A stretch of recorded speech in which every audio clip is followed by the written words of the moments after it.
Bertrand, salut, bienvenue dans les coulisses du Web3. Hello Gary. Merci d'être présent aujourd'hui. Tu es cofondateur de Fipto.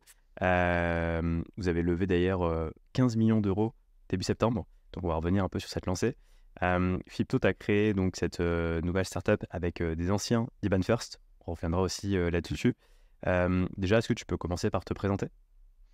Ouais, donc Bertrand, je m'occupe des opérations chez Fipto. Donc effectivement, on est 3 cofondateurs avec Patrick et Grégoire. Moi, j'ai un background dans le milieu des paiements où notamment j'ai bossé 8 ans chez Iban First. Iban First, c'est un établissement de paiement belge que j'ai rejoint du coup en 2014, juste après l'agrément. Et le but, on était 5 à l'époque, c'était de mettre en place les départements middle et back office. Donc notamment toute la partie compliance opérationnelle, KYC, Transaction Monitoring.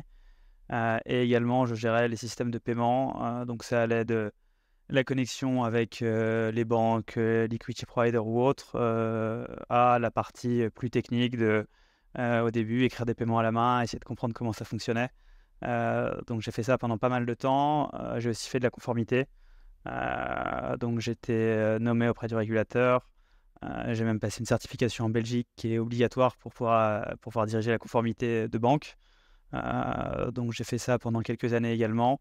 Et donc à mon départ d'Iban, je gérais les opérations globales. Et à titre perso, je suis dans la crypto depuis 2017, où j'ai touché un petit peu à tout, selon les modes des années. Mais voilà, je me suis essayé un peu à toutes les choses dedans. Et Iban First, pour rappel, donc c'était une solution, c'est toujours d'ailleurs, parce que la boîte, je Mhm. crois, on tient à bien grossir, une solution pour en fait permettre de créer des IBAN. En fait, c'est une fintech. Mhm. Ouais, c'est une fintech de paiement international B2B. Donc qui a, je crois qu'aujourd'hui, ils revendiquent 7000 clients corporate. Ils sont présents dans 10 pays. Et voilà, moi je suis parti il y a à peu près 1 an et demi quand la société a été vendue à un fonds de private equity américain. Mais ça a été une super aventure. Et donc tu as créé donc Fipto avec deux anciens collègues d'Iban Mhm. First. On va revenir là-dessus. Comment ça s'est passé? Comment vous avez eu l'idée de Fipto et comment vous êtes mis d'accord sur le fait que c'est le bon moment de partir d'Iban First pour créer votre propre aventure? Alors d'ailleurs, pour revenir sur ces associés, il me semble que c'était des cofondateurs d'ailleurs d'Iban First, non? Alors non, ils sont arrivés un petit peu après. Un peu Patrick est après. arrivé juste après moi, et D'accord. Grégoire 2 ans après, si je dis pas de bêtises. En fait, on est parti pas forcément pour les mêmes raisons de chez Ivan First. Mais voilà, au bout, tu vois, pour moi, de 8 ans, je commençais à avoir fait un peu le tour. La boîte avait été rachetée, donc ça changeait pas mal. On est parti, je pense que entre le départ de Patrick et celui de Grégoire, il y a peut-être 1 an qui s'écoule quand même. Donc on est parti pour des 3 projets entrepreneuriat, pour faire l'entrepreneuriat tous les 3. Moi, je réfléchissais à pas mal de choses. Tu vois, j'avais pensé à faire des solutions de traction monitoring type Complet Advantage ou autre pour optimiser ça. Parce que c'est des choses sur lesquelles j'avais buté en 2014. Il y avait assez peu de RegTech, donc je réfléchissais à ça. Et on était tous les 3 un petit peu à itérer de notre côté. Et à un moment, on s'est dit qu'en fait, bah, on avait quand même bien bossé ensemble, on se connaissait assez bien, et donc ce serait sympa de refaire un truc ensemble. Et du coup, nous, tu vois, notamment dans le paiement, et pas que chez Iban d'ailleurs, mais dans toutes nos expériences passées, on est parti de 3 constats pour créer Fipto, qui sont sur aujourd'hui, le paiement pour nous, il n'est pas ce qu'il devrait être. Aujourd'hui, je peux me faire livrer quelque chose sur Amazon en quelques heures ou demain maximum, mais quand je fais un paiement vers un fournisseur en Chine ou au Brésil, même avec toutes les fintechs des années 2010, finalement, tu mets au moins une journée, voire quelques jours dans beaucoup de cas, ce qui est pour nous quelque chose d'anormal parce qu'on reste sur un jeu d'écriture. Donc le paiement aujourd'hui, il est lent pour nous, il n'est pas transparent. Souvent, quand tu envoies un paiement, bah, tu sais que c'est parti, mais entre ce moment-là et celui où ça arrive, tu n'as pas forcément la traçabilité. Et il est coûteux, notamment sur le paiement international. Aujourd'hui, il est très coûteux. Donc c'est 3 choses anormales. Et on pense que la blockchain, en fait, peut répondre à ces 3 problèmes. Et notre vision, c'est que les services financiers sur la blockchain base, c'est pas seulement le paiement, il y en a beaucoup, et qu'on va en voir de plus en plus, et que les corporates ont besoin d'un produit spécifique, d'un accompagnement pour pouvoir y accéder, parce que ça change pas mal de paradigmes dessus, que ce soit l'accès aux wallets, la façon de gérer les clés privées si tu en as, comment tu respectes tes obligations anti-blanchiment. Donc il y a pas mal de changements par rapport à quoi on est habitué en paiement traditionnel. Et aujourd'hui, c'est un frein pour certains corporates pour pouvoir utiliser ces solutions-là. Ok. Tu parlais d'ailleurs de Complet Advantage, hein, c'est une solution, si je dis pas de bêtises, qui permet en fait de voir si tel acteur B2B, donc si telle société, n'est pas flagué, par exemple, je sais pas, sur des listes un peu border, on va dire. Ouais, ouais, alors tu as les personnes physiques et les entreprises. Et donc typiquement, ça peut te dire, cette personne-là est sur une liste de sanctions, cette personne-là est flaguée comme personne politiquement exposée, terroriste ou autre. C'est une obligation dans le milieu traditionnel des banques ou établissements de paiement de screener tes clients, les bénéficiaires effectifs et les transactions dessus.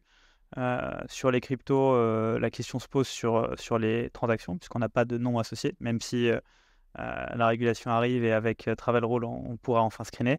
Mais effectivement, c'est une solution qu'on appelle de name screening et qu'ils ont un produit aussi de transaction monitoring qui est intéressant pour mettre des règles sur tes paiements.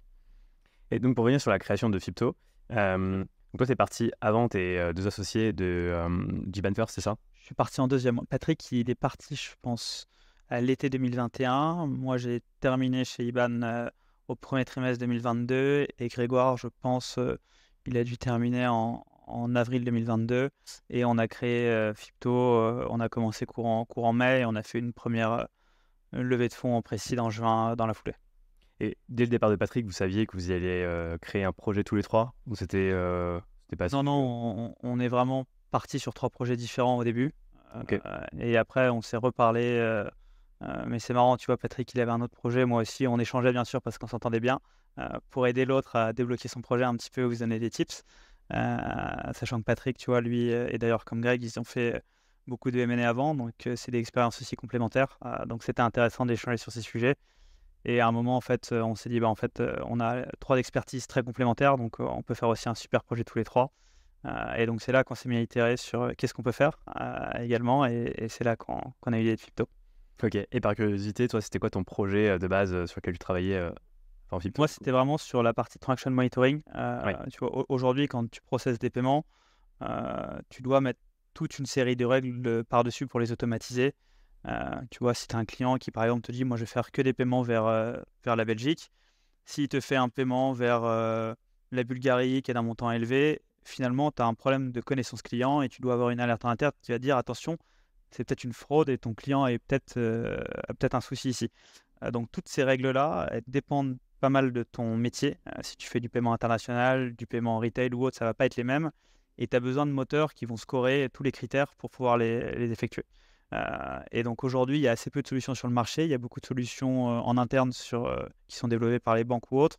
Là où sur le KYC, c'est beaucoup plus fourni. Donc mon idée, c'était de pouvoir mettre à disposition une plateforme avec le minimum d'intégration pour les entreprises régulées afin qu'ils puissent effectuer le transaction monitoring proprement sans avoir à le maintenir tous les ans aussi. Parce qu'il y a toujours des nouveaux critères, des nouvelles lois qui font que tu dois améliorer ce modèle-là. Ok, ouais, donc c'est vraiment un outil où tu vas définir tes propres règles en fait en tant que fintech. Je pense à par exemple Marble, je crois, qui fait ça. Ouais, exactement.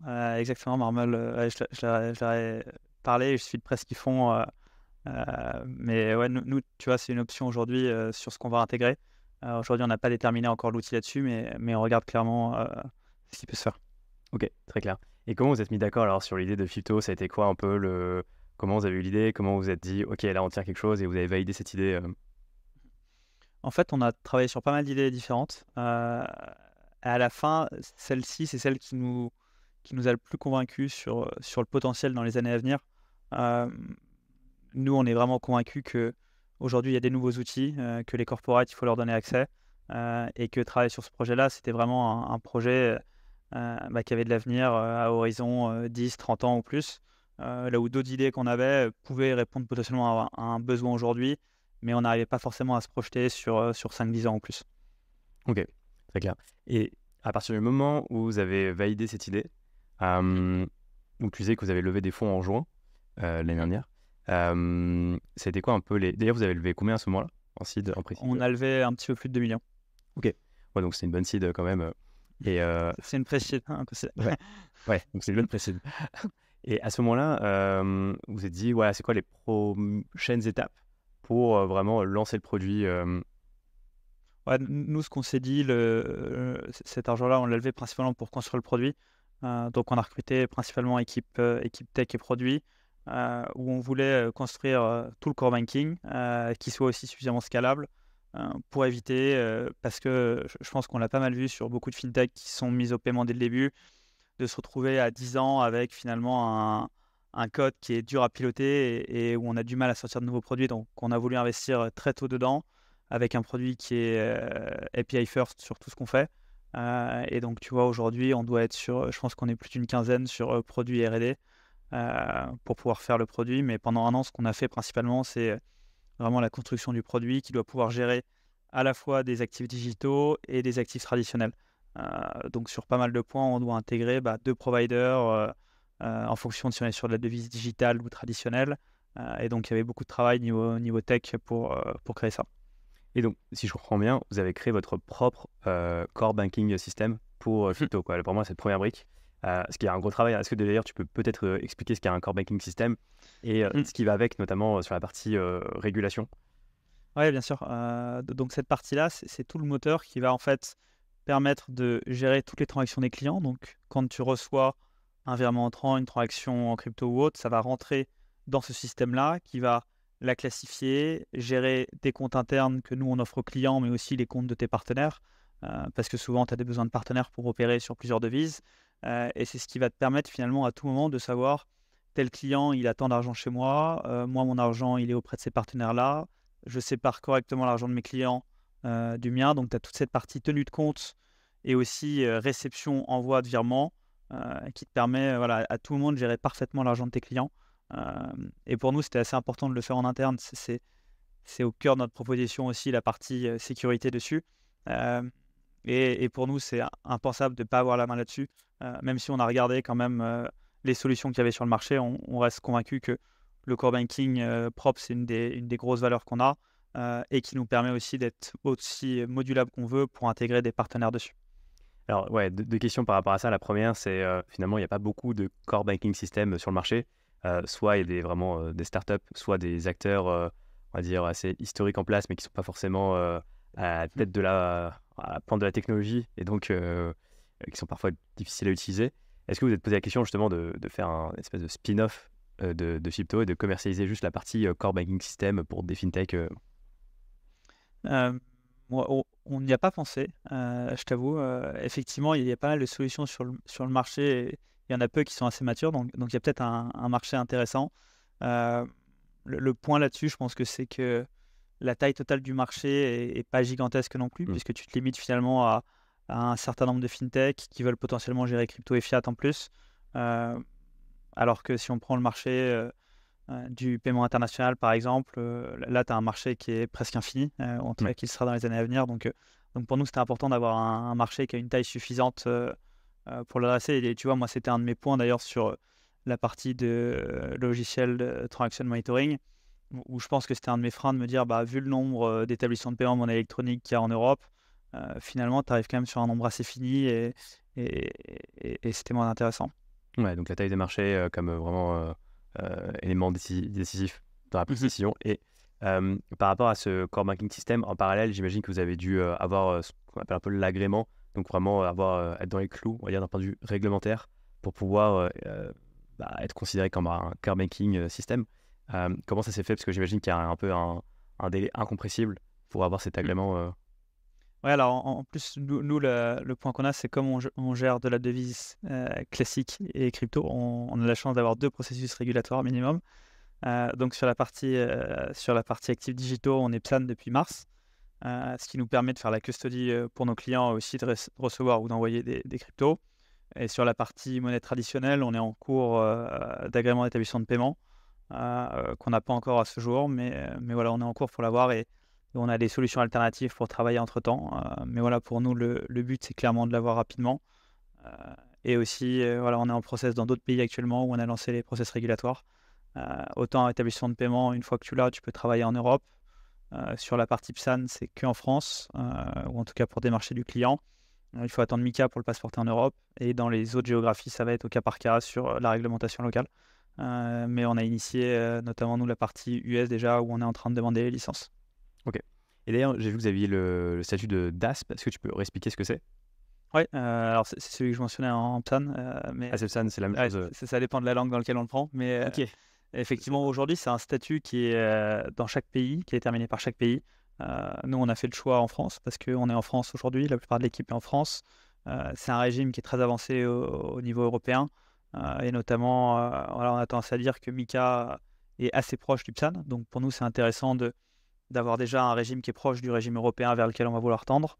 Mais donc aujourd'hui, ça reste uniquement sur le marché français. Et chaque pays de l'Union a eu sa propre loi pour régir les prestataires de services sur actifs numériques. Yes. Pour revenir sur la levée, donc vous avez levé 15 millions d'euros, ce qui est pareil, surtout cette période de bear market et où peut-être où les VC sont ont moins peut-être la signature facile que quelques mois. Ça a été quoi les arguments décisifs pour lever une somme si importante et qu'est-ce que vous allez en faire justement, comment vous allez utiliser ces fonds Je pense que dans les arguments, l'équipe a pas mal joué. Donc nous, nos expériences passées, et je parle pas que des 3 cofondateurs, je parle aussi des gens qu'on a recrutés depuis 1 an. Tu vois, notre CTO, il a déjà monté les core banking. Notre head of data, il est super bon sur actifs digitaux. Il participe régulièrement à des conférences. On a quelqu'un qui a monté un exchange crypto aussi chez nous. Donc on s'est entouré de pas mal d'expertises différentes. Et je pense que ça a beaucoup joué. Et également le marché qu'on adresse. Je pense que c'est un marché qui fait écho à pas mal de personnes, notamment la partie utilisation de la crypto pour améliorer les paiements en devises exotiques, où il y a certains corridors qui, malgré tout ce qu'on fait, restent aujourd'hui super compliqués à adresser. Et sur ce qu'on va en faire, donc on s'est beaucoup focalisé sur la partie produit tech pendant 1 an. Donc il nous reste la partie construction de l'équipe sales et marketing à adresser, donc qui va être utilisée, dont une partie de la levée va être utilisée à ces fins-là. Et également, il y a la partie États-Unis et expansion internationale qu'on prépare. Donc il y a la partie européenne, mais sur les États-Unis, c'est un processus qui est assez long, notamment au niveau réglementaire. Donc là, on est en train de préparer la partie licence réglementaire avec pour horizon au moins 2024, voire 2025, le temps d'avoir tout pour y aller, mais c'est un processus assez coûteux également. Pour revenir sur le produit, déjà, est-ce que tu peux citer quelques-uns de vos concurrents aujourd'hui? Alors sur les concurrents, on en a plusieurs qui sont pour moi souvent avec une légère différence quand même, notamment en termes de focus sur le use case. Donc voilà, des sociétés type BVNK qu'on peut regarder. Dans une moindre mesure, je pense peut-être des sociétés comme Multis, et également finalement tous les acteurs traditionnels qui gèrent les devises exotiques, qui sont une alternative, ou des grandes banques qui le font aussi. Mais voilà, je pense que sur cela, c'est un peu comme comparer le train et l'avion, quoi. Effectivement, tu adresses la même chose, mais d'une façon totalement différente pour ton client. Ok. Et pour revenir donc, sur le cas d'usage principal de Fipto, donc c'est vraiment des sociétés qui veulent en fait transformer de la crypto en fiat, ou plutôt du fiat en crypto, parce qu'ils veulent, on va dire, diversifier leur trésorerie, ou c'est vraiment pour faire des échanges fiat, mais en utilisant la blockchain pour réduire le temps de conversion de ces échanges fiat. Par exemple, je fais un virement euro-dollar. Je sais que voilà, ça va être galère avec les systèmes actuels. Ça, on peut en revenir après, mais c'est vrai que par exemple, on regarde le protocole SEPA, c'est un protocole qui date, je crois, des années 80, donc c'est pas forcément le plus rapide. Ça prend plusieurs jours, alors que bon, aujourd'hui, il y a la blockchain où on peut faire des transactions en quelques minutes. C'est quoi ce cas d'usage principal aujourd'hui? Alors, je pense qu'aujourd'hui, avec les building blocks qu'on a construits, on peut adresser les deux. Effectivement, pour nous, le plus intéressant, c'est le paiement international, en devises exotiques en particulier. Parce que sur de l'euro-dollar, typiquement, c'est des choses qui marchent assez bien aujourd'hui, où tu as des schémas d'instant payment qui marchent selon le montant et selon l'accès que la banque t'y donne, mais ça fonctionne à peu près. Alors, on peut aller l'optimiser, effectivement, mais la différence elle peut être de quelques heures. Donc, pour certaines industries, c'est très intéressant, mais pas pour toutes, en fonction de ton besoin. Par contre, sur les devises exotiques, où là, on parle de quelques jours et on arrive à faire un settlement dans la journée, ça devient intéressant. Et là-dessus, effectivement, tu peux faire du fiat crypto, crypto fiat, finalement. Tu t'en sers seulement comme d'un rail au milieu, mais le client, il voit même pas que tu es passé par la blockchain. Donc pour nous, c'est une vraie optimisation ici. Et là, c'est des rails qu'on teste déjà sur plusieurs corridors exotiques, donc typiquement en LATAM, Asie du Sud-Est et Afrique. Et après, sur la partie plus crypto, effectivement, une fois qu'on a construit les blocs pour gérer des devises traditionnelles, des crypto-monnaies et de la conversion, on peut aussi gérer facilement un client qui a besoin d'acheter des crypto-monnaies pour divers besoins, ou alors qui a besoin de les vendre. Là, si on prend une collection NFT ou un client qui facture sa prestation en crypto-monnaie, on peut également lui permettre de les vendre et auprès du même acteur de payer ses salaires, ses loyers ou autres, sans forcément avoir un transfert à refaire après à sa banque. Alors, peut-être on peut prendre un exemple. Donc, admettons que j'ai des euros, j'ai une société, j'ai des euros. Je vais envoyer ces euros, on va dire, vers une société brésilienne. Donc, le but, c'est qu'à la fin, la société reçoive non pas des euros, mais des réals brésiliens. C'est-à-dire que si avec le circuit, on va dire, traditionnel, de ce que je comprends, c'est que ça prendrait vraiment plusieurs jours et il y aurait potentiellement des taxes d'inter-exchange qui seraient assez importantes.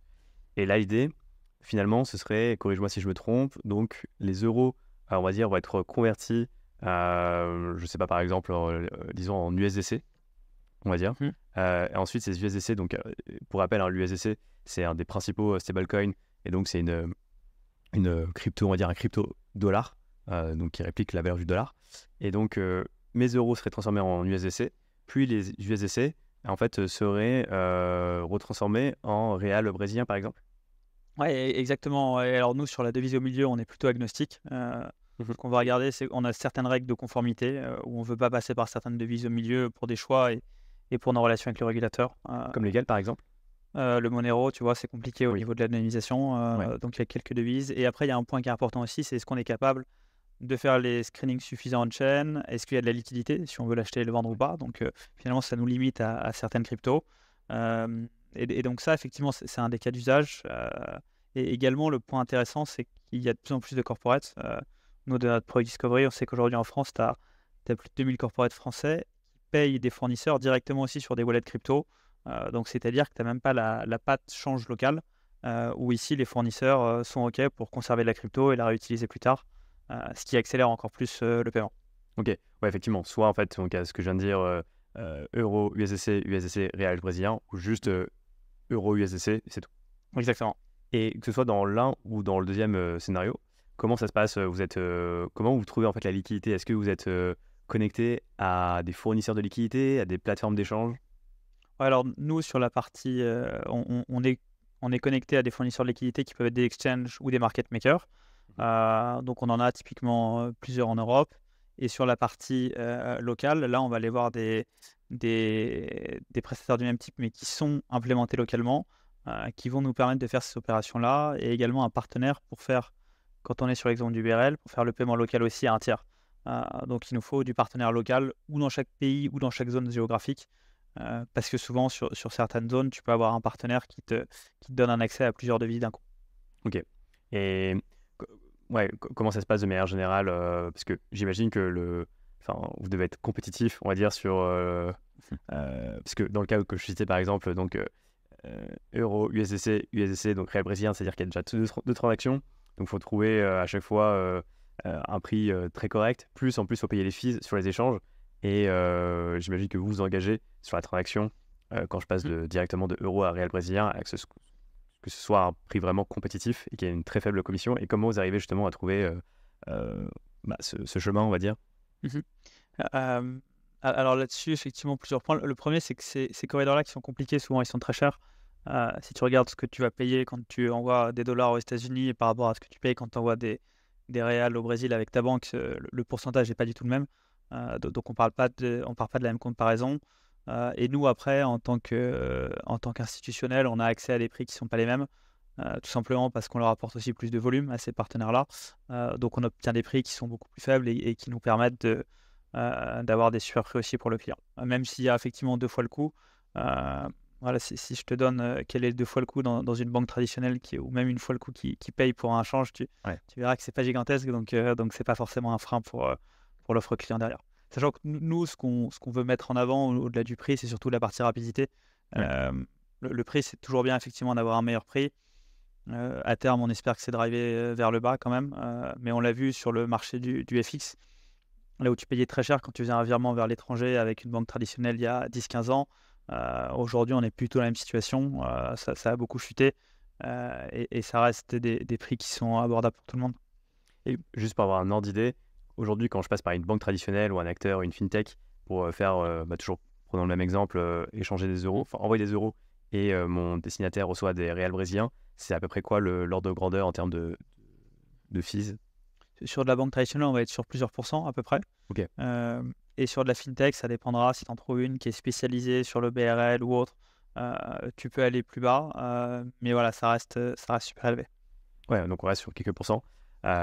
Et donc du coup, avec Fipto, ce serait à peu près quelle ordre de grandeur Alors là-dessus, nous, ça dépend aussi du volume que fait le client. Ouais. Un client qui fait plusieurs millions, à l'année ou un client qui fait moins d'1 million, ce ne sera pas la même chose. Mais on est de l'ordre, sur un client classique, je dirais de 1 à 2.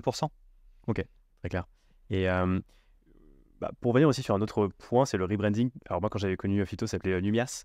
Comment vous avez effectué justement ce rebranding de l'un à l'autre ça a été quoi un peu le cheminement Ouais, alors là-dessus, c'est pas ça vient pas d'une volonté interne ou autre. En fait, ce qui s'est passé, c'est qu'on a voulu déposer le nom, Numias.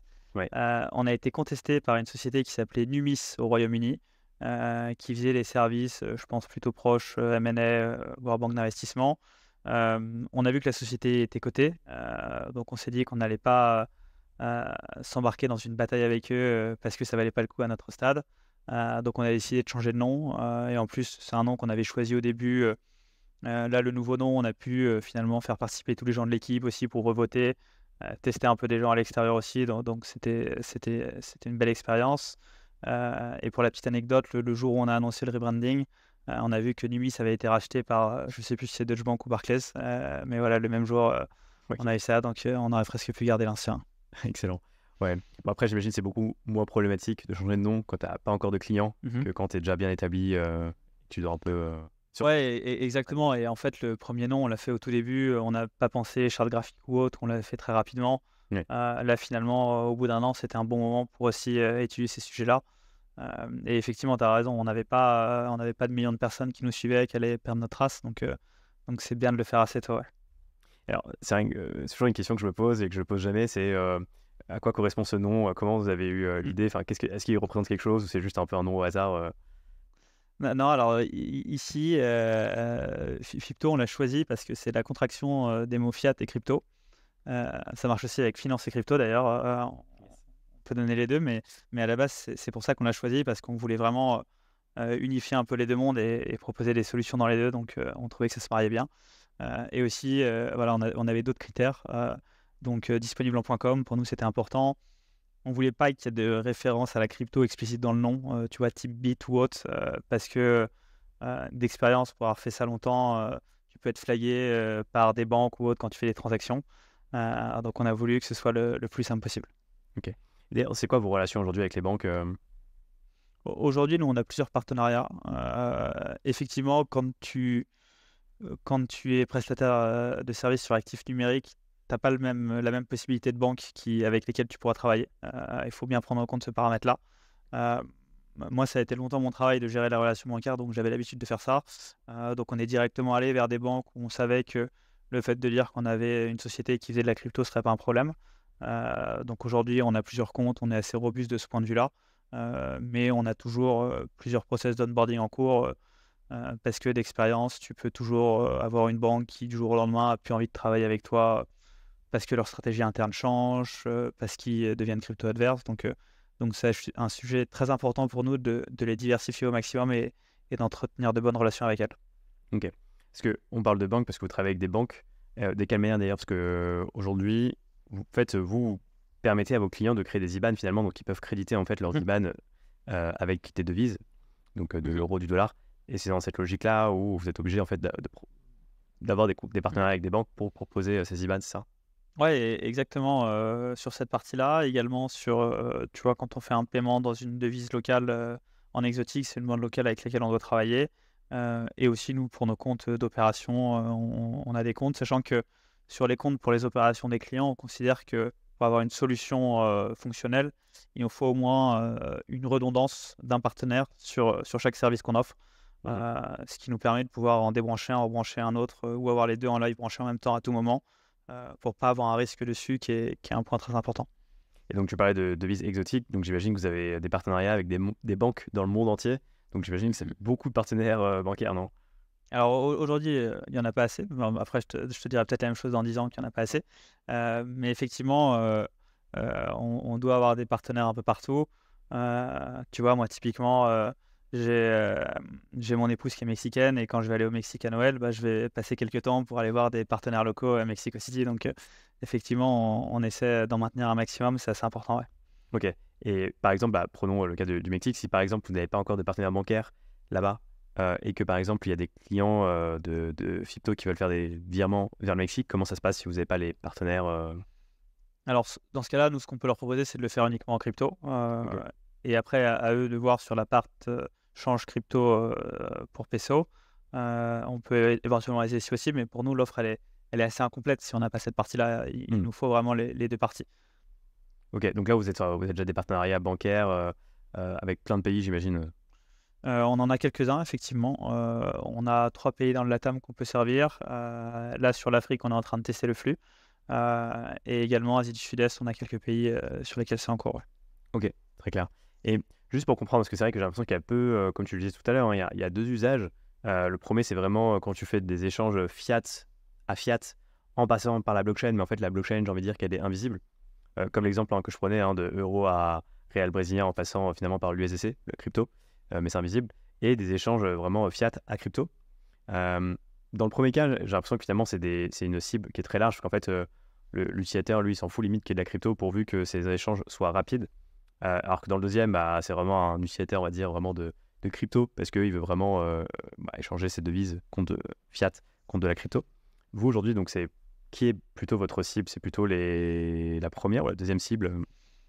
Je pense qu'à moyen terme, on est plutôt sur le premier où effectivement que le client finalement ait même pas besoin de savoir quel est le rail derrière, mais que son paiement arrive est plus intéressant.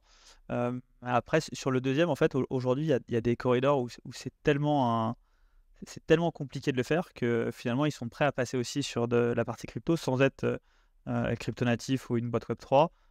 Ils le font tout simplement parce que sans ça, c'est trop compliqué. Tu vois, on a l'exemple d'une société sud-africaine qui fait du fret. Eux, ils ont besoin que le paiement arrive et tant qu'il n'est pas arrivé, finalement, le conteneur il reste bloqué avec des frais qui sont gigantesques à la journée, potentiellement des denrées périssables dans le conteneur. Donc, ils se sont mis à émettre une facture avec un wallet USDC en disant bah, en fait, c'est une nouvelle option pour me payer. Et en fait, on va se mettre à gérer de la crypto parce qu'il y a un vrai besoin business ici. Ouais, c'est excellent. Donc là, on parle vraiment en fait de business où il y a vraiment une histoire de conversion et surtout une histoire un besoin d'immédiateté parce que sinon ton business il est mobilisé et il meurt quoi. Ouais, exactement. Et pour cela, finalement, utiliser directement de la crypto, ce sera le chemin le plus court et le plus optimisé pour, pas forcément, ça va pas forcément tuer ton business, mais en tout cas pour avoir un vrai avantage différenciant vis-à-vis de tes concurrents ou une amélioration de service pour tes clients. Et c'est vraiment intéressant ce use case-là. Cette boîte, en l'occurrence, vous l'avez trouvée comment par exemple? Alors là-dessus, il faudrait que tu parles plutôt à Grégoire qui s'occupe de cette partie-là. Ok. Mais je pense que c'est quelqu'un à qui il a réussi à parler. En vrai, je sais pas comment il est rentré en contact avec cette personne, Ouais, c'est un mais lead. voilà, ouais, aujourd'hui, on a une personne en head of sales avec Grégoire et une autre personne qui vient de nous rejoindre aussi, justement, pour travailler ces cas d'usage-là. Ok. Et au tout début, justement avant le lancement, vous aviez déjà des bêta-testeurs, des clients que vous aviez trouvés via l'acquisition ou du réseau, c'est ça? Ouais, alors on a eu pas mal de bêta-testeurs et product design partners aussi, qu'on a eu effectivement certains par du réseau, d'autres finalement en se rencontrant. C'est un petit monde la partie crypto en France, donc on se voit un petit peu tous tout le temps. Euh, et également, voilà, nous on a trouvé sur de la partie internationale des boîtes qui avaient des besoins. On a réussi à rentrer en contact avec certaines d'entre elles, mais effectivement la plupart des product design partners c'était plutôt des sociétés qui étaient amicales pour passer un peu de temps finalement et pour nous faire un feedback ou aussi également où nous, on pouvait être des utilisateurs de leur plateforme et donc c'était un échange de bons procédés également. Ok. Ouais, pour appeler le concept de product design partner, ça va être vraiment les premiers utilisateurs de ton produit, en général, bah, qui vont te donner beaucoup de feedback sur ton produit. Et j'imagine à qui tu fais des tarifs assez compétitifs au début pour les remercier de ces feedbacks-là. Ouais, exactement. Et c'est des feedbacks assez importants parce que finalement, tu peux prendre des raccourcis que tu pensais être bons à certains moments et finalement, ton produit, il répond pas à un vrai besoin client. Donc, c'est assez important. Et nous, pour extrapoler cette partie product market fit, elle est clé chez nous. Tu vois, on est à peu près un an d'existence. On va avoir quelqu'un qui arrive à plein temps le mois prochain juste sur cette fonction de product marketing parce qu'on pense qu'elle est clé. Ok. Et d'ailleurs, product marketing, c'est intéressant parce que tu peux développer un peu cette fonction. Donc product marketing, c'est une fonction qui fait le lien entre la partie produit et marketing, d'où le nom. Souvent dans les boîtes, je pense que c'est plutôt en général lié au marketing. Nous, on a fait le choix de le lier au produit parce qu'on considère qu'ils doivent être experts du produit, être tout le temps en relation avec les personnes du produit. Et c'est une personne finalement qui va faire le lien finalement à la fois du produit vers la vente et le marketing, mais aussi dans l'autre sens avec la remontée de la partie client, marketing, sales vers le produit. Et donc, c'est un petit peu le canal qui va permettre de lier ces départements-là et qui s'occupera effectivement donc de t'aider à trouver ton product market fit, d'être sûr que la partie feedback client est bien comprise et bien structurée pour remonter en produit et que finalement, cette relation-là marche bien. Et récemment, justement, j'ai interviewé le DevRel, donc pour Developer Relation de Mangrove, et j'ai l'impression que c'est des fonctions assez similaires finalement, DevRel et Product Marketing. Ouais, effectivement. Alors, nous, c'est vrai qu'on a une partie produit qui est assez forte aussi chez nous, au-delà du dev. Mais effectivement, je pense que ouais, DevRel, c'est une fonction qu'on voyait moins il y a quelques années peut-être, Yes. mais qui est en train d'arriver aussi. Ouais, nous, on n'a pas encore fait le choix de se positionner dessus, mais on a des points notamment assez importants. On a un produit qui est API first. Quand tu vends un produit API, toute la partie onboarding d'un client ou d'un partenaire est assez clé dessus. Et tu as besoin de vrais experts produits techniques dessus pour le faire. Là où finalement, quand tu es sur de la vente directe, on a besoin de profils un peu moins techniques. Et d'ailleurs, je vais te poser la question, aujourd'hui, donc vos clients, ils utilisent Fipto plutôt via l'API ou plutôt via une interface graphique, un dashboard classique Alors, on le fait aujourd'hui plutôt sur la partie front. Au début, on avait développé uniquement l'API. Et finalement, on a essayé de partir sur un front parce que les premiers clients, finalement, nous, notre vision, c'est de les intégrer, les clients, plutôt via de l'ERP, du TMS. Et finalement, Est-ce que tu peux expliquer ce que c'est d'ailleurs ouais, pardon, c'est des logiciels finalement de gestion de trésorerie Ok. que beaucoup d'entreprises utilisent pour gérer plusieurs comptes de paiement à la fois, ce qui te permet d'avoir une interface pour tout gérer, que tous tes paiements s'inscrivent bien dans ton processus comptable également. Et donc notre but, nous, c'est d'être une solution en plus API dans ces outils-là, par exemple Kiriba, Diapason ou autre, ce qui nous permet finalement de faire de la vente indirecte. Le point, c'est que en fait, pour être intégré dans ces solutions-là, tu as besoin quand même d'avoir une certaine base de clients. Donc finalement, nous, on est parti aussi sur du front là-dessus. Et aussi pour commercialiser une API, faire des démos avec un front, c'est souvent plus utile. Ouais. Parce que tous les profils ne sont pas capables de lire une API pour comprendre ce que tu fais. Donc on a pas mal de cas d'usage aujourd'hui. On est en train de faire intégrer notre API sur certains clients, mais aujourd'hui, la plupart des clients, ils sont sur le front. Ouais. Ok. Parce que ouais, j'imagine que ça dépend aussi de la typologie qui est l'utilisateur final de Fipto. Et j'imagine que souvent, ça va être la personne en charge de la comptabilité ou de la finance qui va utiliser l'outil. Ouais, l'utilisateur, oui. La personne avec qui on parle au début, c'est pas forcément le cas. Ouais. Tu peux avoir du responsable d'innovation, des choses comme ça aussi, ou du marketing. Mais effectivement, l'utilisateur, pour nous, c'est le même utilisateur que les comptes de paiement traditionnels. Ouais. Donc il y a besoin finalement cet utilisateur d'une interface pour faire ses paiements. Ouais, et nous, on l'a repensé pour ce type de persona-là, où finalement, tu te retrouves avec une interface qui est similaire à ton e-banking corporate, avec tes wallets. Donc ici, finalement, les cryptos, c'est comme une devise en plus. Et également, tous les process classiques de pouvoir faire des extraits de compte, gérer des signatures complexes. Par exemple, quand c'est plus de 50 000 euros, je veux que mon CFO signe les paiements. Toute cette partie, finalement, business traditionnelle, qui pour nous est quelque chose qui manquait un petit peu aujourd'hui. Si on prend quelques sociétés qui ont des projets crypto, ils ont du mal à trouver une interface aujourd'hui qui leur permet de gérer leur crypto comme ils pourraient gérer leur devise traditionnelle. Ok, très clair. Et pour revenir un peu sur la création jusqu'à maintenant, c'est quoi les difficultés que vous avez rencontrées Alors les difficultés, donc bon, nous on a qu'un an, donc je ne pourrais pas t'en lister non plus énormément, mais Ouais. je pense que le premier point, c'est effectivement le process régulatoire, on le savait, mais c'est assez long. Ça va jamais assez vite pour personne. Tu vois, aujourd'hui, on est à un an, on a le PSAN, le P n'est pas encore finalisé.